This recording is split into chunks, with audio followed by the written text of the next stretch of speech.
competed in my first ever solo Hyrox race. I skipped the open division and went straight to pro. And here is my experience. So why did I decide to go pro? I have a goal of one day competing at Worlds, qualifying for the World Championship. And the reason why I have this goal is because growing up, I wanted to be a professional basketball player, and obviously I didn't hit that dream. But during my fitness journey, I came to realize that I can still live out that dream in another way. I can still go out and become an elite level athlete, elite by my standards, meaning I want to be good enough to go compete against the best of the best. I'm not aiming to be elite 15 or anything like that. I just want a slot at the World Championships so that I can go compete against the best of the best. That's all I want to do. Once I'm able to do that, I'll feel like my childhood dream has been fulfilled. But the theme of that was I just want to be a kid again. You know, as an adult, we all have to conform to some expectation of society. We always have to cater to the needs of others and mold ourselves into the expectation of what other people want of us. Whether that be molding an expectation to your parents, your friends, your boss at work, your spouse, significant other, whatever. We always feel like we have to fit a certain mold, but you don't always have to do that. You can still find ways to be playful and just be in touch with your inner child. So the key takeaway I want you to get from what I'm trying to say is, if you felt like your childhood dream was not fulfilled, you don't have to fulfill that exact specific thing. You can channel that through some kind of experience in your adult life. So for me, that's qualifying for the Hyrox World Championships, and that's why I have that dream. But let's go into the prep. I have this desire that's totally separate from Hyrox. I want to be in so good of shape that when I sign up for a half marathon or marathon or even a Hyrox, I don't want to have to feel like I have to train to be average at it or finish the race. I want to be able to be at the point where I sign up for something and I can go run it next week or even the next day even. And so prior to starting my actual Hyrox prep, I actually went on a mini calorie deficit, a mini cut during Thanksgiving. And I lost 15 pounds in 10 weeks.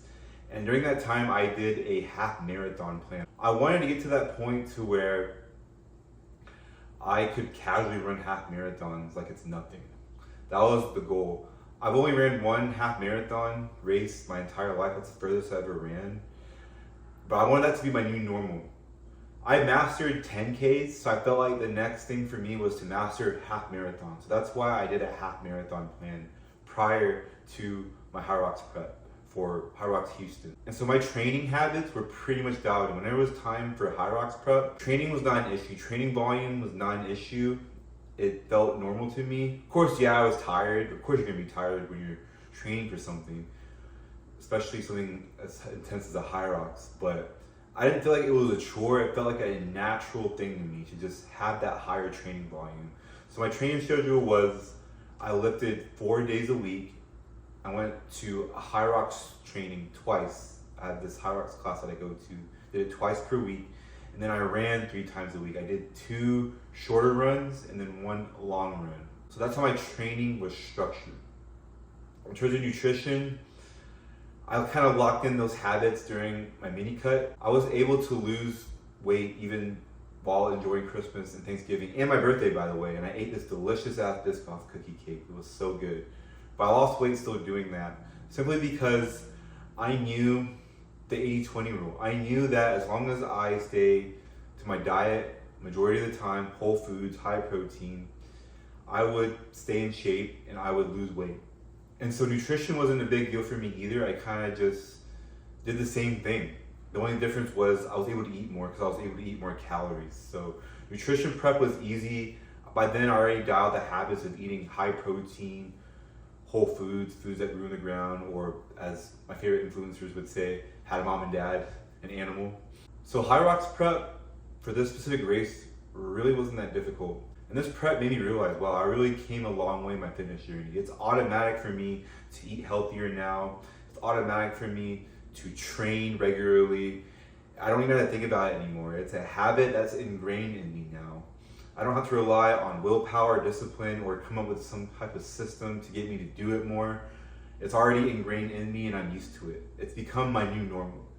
And that's really eye-opening for me, and that's a great thing to have, especially with the aspirations I have. Prep was pretty simple. The only hard part about prep was I'm currently building a business on the side, and so it was a lot of things outside of training that was hard.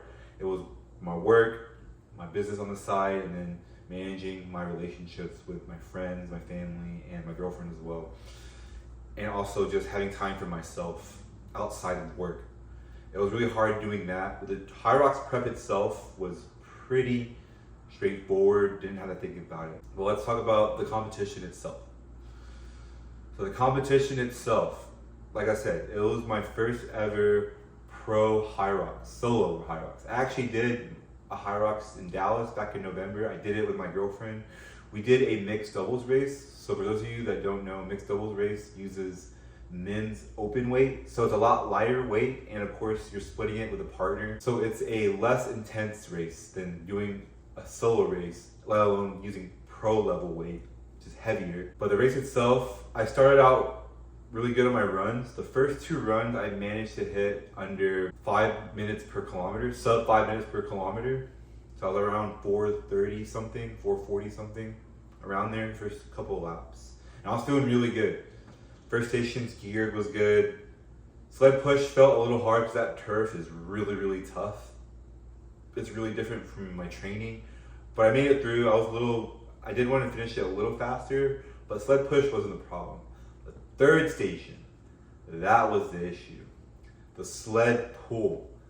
That was so fucking difficult.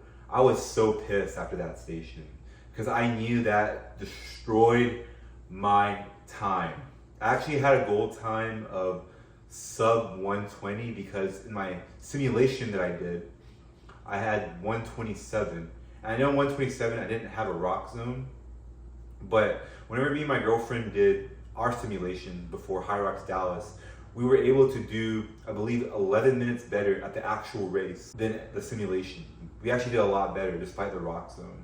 So I thought I could do the same by myself, but obviously it didn't happen. But going in, I expected a sub 120. I know it's very delusional on my first ever pro solo Hyrox race, but I'm very ambitious.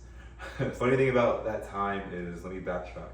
So while I was warming up, someone from the Hyrox PR team came up to me and they're like, hey, you want to promote the shoes? And I was wearing the Pumas, the new Hyrox Puma shoes, the pink ones. And I said, sure. And they interviewed me and they were like, what do you feel like your time is?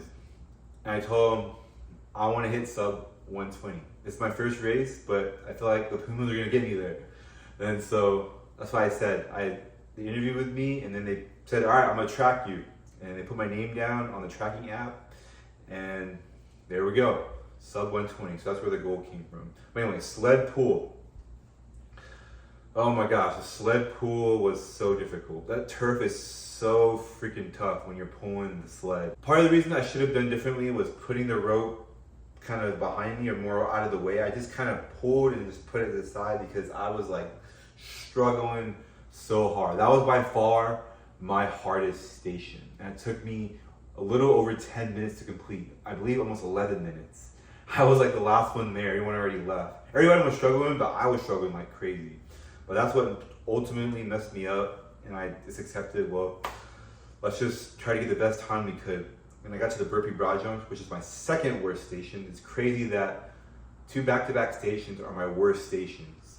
Burpee broad jumps. I got stopped by the head judge because whenever I was about to jump, I would shuffle, I believe, my left foot because my jumping technique is not that good.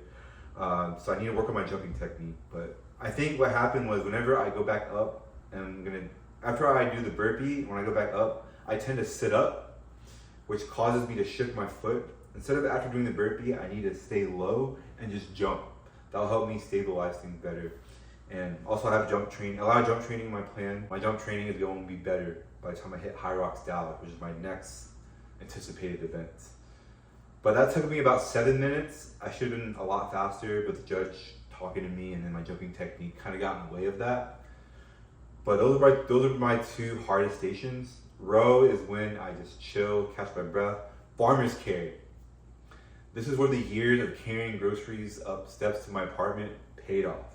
I got ranked 22nd out of 353 competitors. That was my best station by far. It felt super, super easy. I really feel like the trap bar banded deadlifts that I do, I'll post what that looks like here. That really helped my grip strength because I don't use grip strap. And then lunges, I kind of just took my time on that. I was fatigued. Do need to get better at that. That will come with time. I don't really have any critiques on lunges. And then the wall balls, I took way too many breaks. I should have pushed through a little bit more. That took me about, I want to say about 7.5 minutes. But I could have a better finishing time if I were to take less breaks on the wall balls. But I was just gassed. My shoulders were on fire. It's crazy that I have a goal of one day going unbroken on those. I do want to do that one day though. I'm crazy. I know I have a lot of crazy goals, but I'm gonna do that one day. I'm going unbroken on wall balls. I said it right here. But my time ended up being 1 hour and 38 minutes. That's how fast I finished the race. It was my first ever race. I'm honestly happy with it, despite not hitting my goal time. I'm happy that I was able to do it on my own. I feel like that was pretty good. And I'm overall just really happy with it. And I'm really looking forward to training for the next 6 or 7 months or so for Hyrox Dallas. In between, I got a marathon I'm going to train for, which should help me with my running and my pacing. So running should be good. We're going to focus on those sleds, and we're going to focus on the burpee broad jumps and the wall balls. That is my strategy going into my next Hyrox. And hopefully, we'll qualify for Worlds sometime next year. That is the goal. That is my Hyrox Houston experience. Thank you all for watching, and I'll see you next week. Peace.